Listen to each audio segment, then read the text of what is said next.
విజయవాడ నగరపాలక సంస్థ పరిధిలో ప్రధానమంత్రి ఆవాస్ యోజన ఎన్టీఆర్ నగర్ ప్రాజెక్టు కింద నిర్మిస్తున్న ఇళ్లలో తొలి విడతగా ఆన్లైన్ ద్వారా 8,284 ప్లాట్లను లబ్దిదారులకు కేటాయించారు.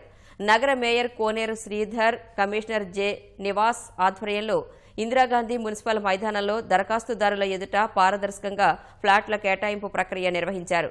300 చదరపు అడుగులు, 365 చదరపు అడుగులు, 430 చదరపు అడుగుల విస్తీర్ణంలో 3 రకాలుగా జక్కంపూడి వద్ద ఈ ఇళ్లు నిర్మిస్తున్నారు.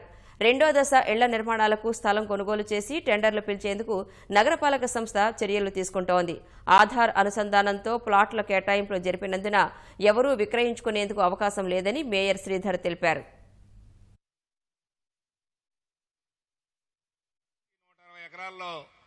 ఈ 8,284 ఇళ్లు కట్టడం జరిగింది. ఏంటంటే ఒక ఇల్లే కాదు, స్కూల్స్ కడుతున్నారు, కాంప్లెక్స్ కడుతున్నారు, మార్కెట్లు కడుతున్నారు, అక్కడ మీకు అందుబాటులో కావాల్సిన అన్ని పార్కులు డెవలప్ చేస్తున్నారు, సిమెంట్ రోడ్ డెవలప్ చేస్తున్నారు, అండర్ గ్రౌండ్ డెవలప్ చేస్తున్నారు.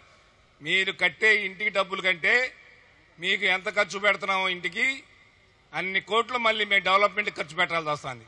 మరి ఇవన్నీ కూడా రాష్ట్ర ప్రభుత్వం ఇస్తుంది. కేంద్ర ప్రభుత్వం ఇచ్చేది కేవలం 1,50,000, కానీ రాష్ట్ర ప్రభుత్వం ఇచ్చేది ఒక్కో ఇంటికి స్థలంతో కలుపుకుంటే దాదాపుగా 3,15,000.